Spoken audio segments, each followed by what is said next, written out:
Can real estate investors cause the market to crash? We have people talking about how next year we're going to potentially see a bigger economic decline than in 2008, and especially in the real estate market after its current boom of being absolutely on fire for the last 3 years. Everyone is saying this because of one factor, and a lot of people don't realize exactly what it is. And a majority of institutions are predicting that the Canadian real estate market is going to fall harder than the US. We've had a sudden change in the real estate market that's left a lot of people scratching their head wondering what the heck happened. Even myself, I did not think prices in certain areas were going to decline this fast and that they were going to raise interest rates as quick as they have been doing. At the start of 2022, I thought the real estate market was going to have a downturn and then cool off and then come into the dip of the cycle. We didn't really have much of a cooling off phase. As soon as interest rates hit a peak, we've seen about a 50-60% reduction in sales in certain markets. February, there was a peak in Canada of $816,000 was the average single family home price, which was record breaking.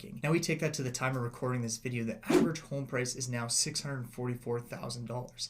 That is a 21% decline since the peak in February. This was due to the massive amount of rate hikes that the government implemented to cool inflation. Put that in perspective for people that potentially got a variable mortgage at that $816,000 home price, your mortgage would have been $2,900 a month. Where now at the current interest rates, you're up over $4,000 just on your mortgage payments. And for almost everyone, they take it up to the maximum that they can afford, not leaving them a lot of wiggle room for this extra $1,000 mortgage payment that's now due each and every month. And we've seen the prime rate soar from 2.5% all the way up to 5.95% at the end of this month. We have seen inflation cool down during this hike, but it still leaves a lot of questions to be answered how the economy is going to perform over the next year or two. How do real estate investors play a role in the potential real estate market crash? There's a few factors. Let's look into the amount of investor ownership between the US and Canada. So in the US, around 2008, it was 10% investor ownership, where here in Canada, we were around 16% of homes purchased by real estate investors. And now at the current times, we saw investors purchasing more than 20% of the homes on the market. So this is an over 10% increase since the last crash. And in Canada currently, it's around 9% of all homes purchased are done by investors. Canada has always had a consistent mesh of people investing in real estate, and it hasn't seen as many ups and downs as like the US market. And in some areas in the US, like Atlanta, Georgia, it was 31% of homes being bought were purchased by investors. Well, in Canada, the market that saw the most investor purchases was Ottawa at 25%. There's a single family institutional investor called Open Door in the US that accounts for 9% of all the active listings in Phoenix currently. So just like what played a big factor in having that massive upturn when all these institutional investors like Open Door were purchasing homes, now they have a massive market share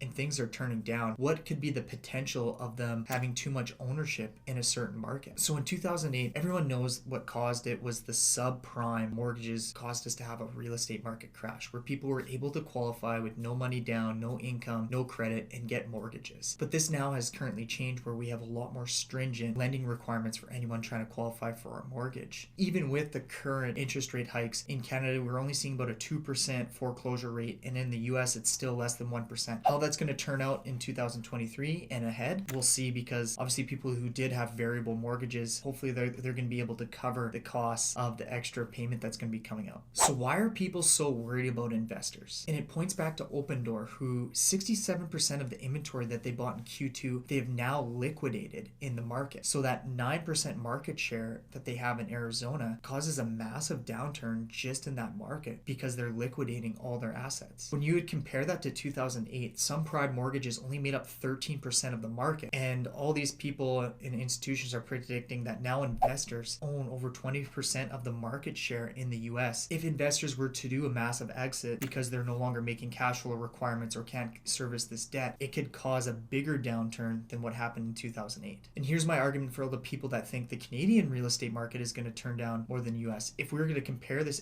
investor ownership, Canada's always had steady amount of investors in the space. We don't have any of these iBuyers like Open Door here in Canada. Our major companies are people that typically buy and hold real estate, or are big time real estate developers who do massive condo projects or commercial leasing space. And these REITs are apartment owners that typically follow cap rates to make sure that they're giving all their investors a good return. We don't have the companies like Open Door that are coming in to single family residence communities, buying up 9-10% of the whole entire market at fair market value and above, trying to flip these properties. We just don't have that in Canada like there is in the US. Therefore, Canada isn't pigeonholed like the United States with the amount of institutional investors if they're unable to service their debt. I know Open Doors stock has took a massive kick in the mouth over these last couple of months just with all the financial struggles that they're currently having. But with the interest rate hikes going on, inflation destroying people's savings, and just uncertainty with the current economy, will this actually cause the real estate market to collapse? And if you're questioning that, you're going to want to watch this video because I go over in detail exactly what's going to happen in the real estate market.